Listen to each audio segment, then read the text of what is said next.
Savez-vous pourquoi la course Le Samin porte ce nom? C'est vrai quoi, en général, la plupart des courses s'appellent Boucle 2, Grand Prix 2, Tour 2 ou contiennent les noms des villes et villages d'arrivée et de départ. Mais pour comprendre d'où vient le nom Le Samin, remontons plusieurs décennies en arrière. Le 24 juin 1968, dans la petite bourgade de Fay-le-Franc en Belgique, s'élance une toute nouvelle course appelée le Grand Prix de Fay-le-Franc. On en revient bien à ce que j'expliquais au départ, encore une course répondant au sobriquet de Grand Prix. Mais bref, ce jour-là, c'est un jeune homme de 22 ans qui s'impose et qui devient le tout premier coureur à inscrire son nom au palmarès de la course. Son identité, José Samin.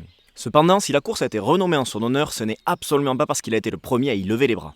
Non, en effet, la raison est bien plus macabre. En 1969, José Samin commence à avoir une belle réputation. C'est un vrai coureur qui se construit petit à petit un très beau palmarès. Vainqueur du Grand Prix de Fay-le-Franc, mais aussi d'une étape de Paris-Nice en 68 et surtout d'une étape du Tour de France en 1967. Coéquipier de Lucien Aymar et du grand Jacques Anquetil du côté de la BIC, excusez du peu, Samin est invité à participer à un critérium à Zinghem, en Belgique, au mois d'août 1969.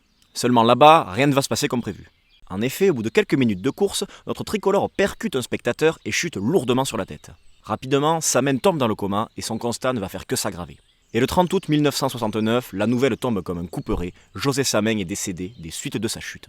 Apprenant la tragédie, le comité d'organisation du Grand Prix de Fay-le-Franc décide de renommer sa course en Le Samin, en l'honneur de la mémoire de son tout premier vainqueur. Ainsi, désormais, le nom du tout premier lauréat de la plus flandrienne des Wallonnes est à jamais gravé dans l'histoire de la petite reine.